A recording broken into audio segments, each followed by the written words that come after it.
This is the Devil's Guide to Bards, Part 1. Devil's Delegate here. No class has as much style as the Bard. A Bard can take down an empire and stand upon the corpses of his enemies, and look good doing it. You want to be a dirty, grubby little killer? Look elsewhere. Bards will blind you with the reflection from their teeth.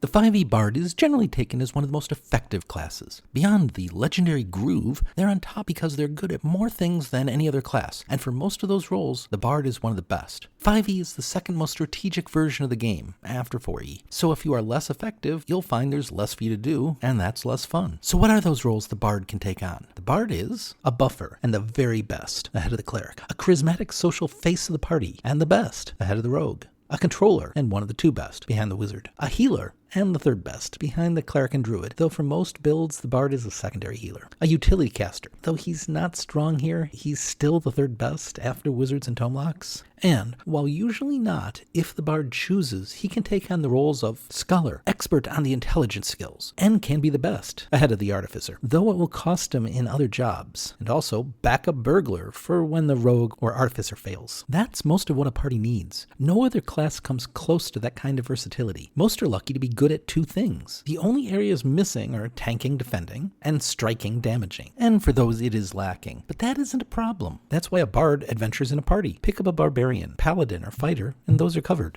Because of the flexibility of the Bard, you can be anything and do anything, but due to learned spells, attribute requirements, and the default lower defenses, building a Bard for one of the off jobs will drag the character down in other areas. You can make a martial warrior, but you'll never be as good as a Barbarian or a Fighter can be, and to do so, you'd have to give up being a top-flight controller and even a passable healer. In the Devil's words, you want to smash your enemies, crush them in melee? Be a Barbarian. You want to shoot them down? Be a Ranger. You want to be an agile fencing master? Be a rogue. If you want to be less than you can be, go ahead, but you don't need my help.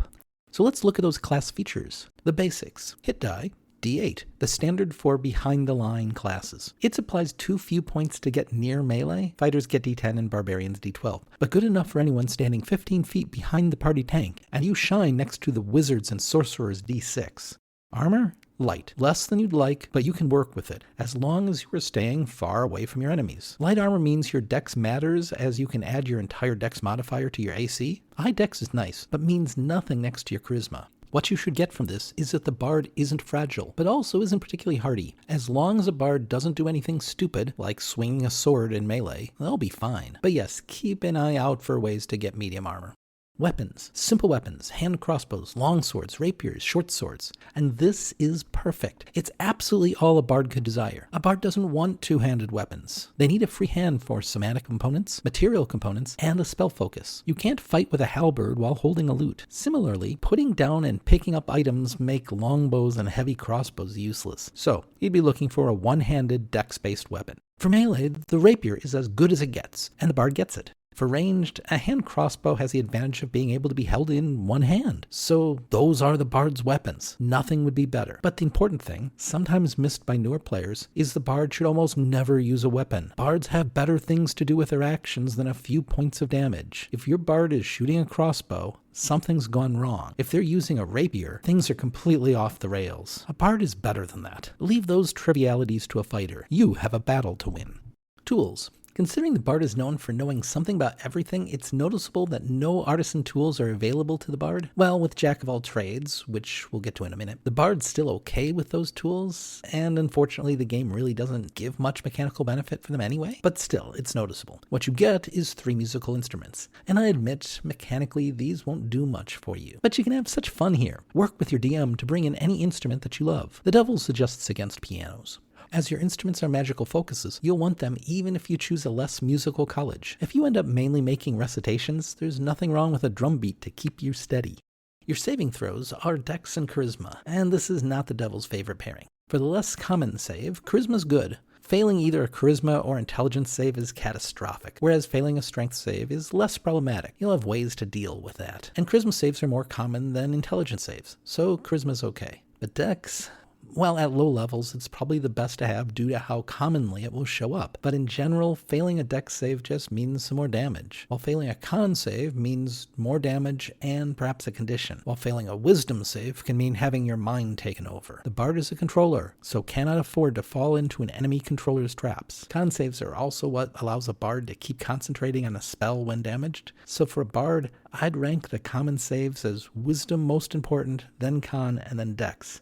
Meaning, this is okay, but a bard will want to find ways to deal with this, probably through feats. If you planned a multi-class dip for a bard, you may want to start with the other class to grab its saves.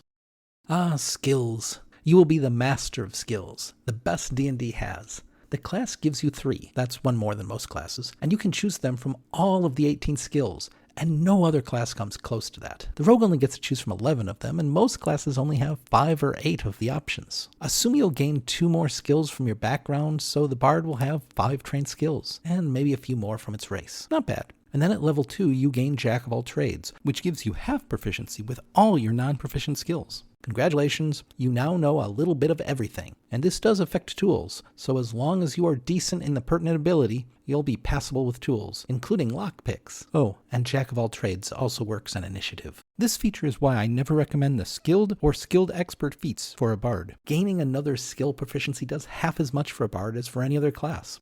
Then, at both 3rd level and 10th level, you gain expertise, double proficiency, with 2 skills. Congratulations, you now know a whole lot about multiple things. Yes, the bard is the master. Only the rogue can compete in skill use, but the restriction on what skills he can learn really holds him back, and he's got nothing to rival Jack of all trades. At 11th level, the rogue's reliable talent makes it more of a competition, but that's halfway, or more, through a campaign.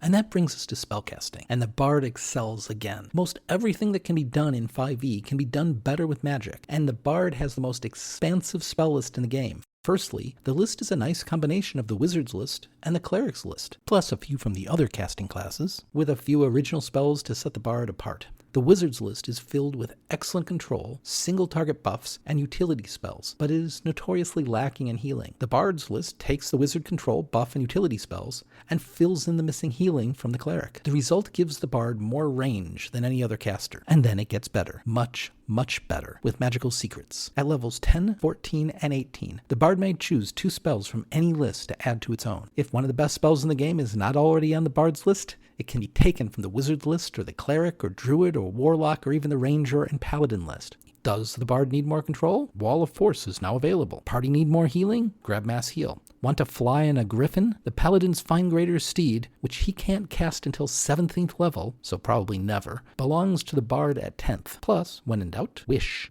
The bard also has ritual casting, allowing it to cast a few marked spells by spending an additional 10 minutes, and thus not using a spell slot, which is efficient. Though the bard's casting does have its limitations. The bard, like the sorcerer, is a spontaneous spellcaster, or known spellcaster, instead of a prepared caster like the wizard, cleric, and druid, meaning he can only access the limited number of spells he knows, and can't trade them out except for 1 at level change. He starts with 4 spells, and ends with 22 at 20th level. Compared to a sorcerer, that's fantastic. But next to wizards and clerics, it is restrictive. He can't take the situational spells, but must focus on the spells that he's most likely to need.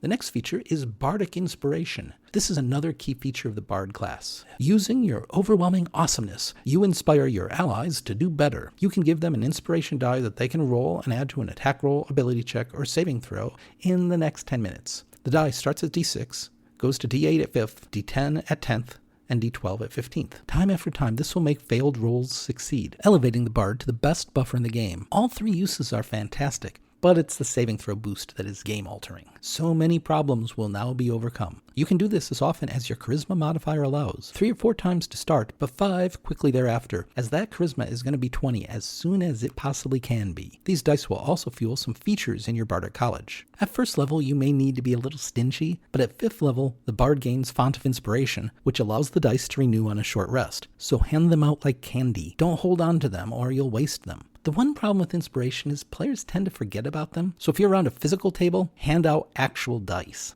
There's one more adjustment to Bardic Inspiration in the main class, and that comes at second with Magical Inspiration, an optional feature from Tasha's Cauldron of Everything. Your allies can add your inspiration to either the damage of a spell or the hit points cured by a spell. This is fine. Your inspirations can be used in better ways, so adding this feature to the class doesn't change things very much. It seems more like filler than anything needed. Every class got something in Tasha's Cauldron of Everything. Some, like the Ranger, really needed the new features, but the Bard class was strong enough, so they just tossed it this. DMs should allow it. Why not? There's no harm. And Bards should encourage those with their inspiration die only to use them in this way in an emergency or when they clearly won't be needed for something better.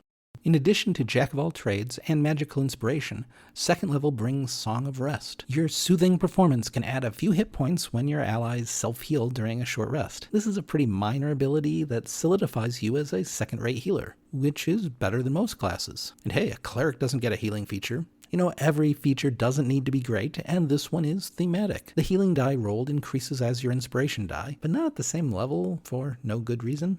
Tasha's Cauldron of Everything added another optional feature, Bardic Versatility. A bard can change expertise from one skill to another, or swap a cantrip, at levels when the bard gets ability score improvements, 4th, 8th, 12th, 16th, and 19th. This is an underwhelming feature from Tasha's. There's no harm in allowing it in a game. Its only real use will be for new players who made mistakes early on, but that's a pretty good reason to use this feature in your game.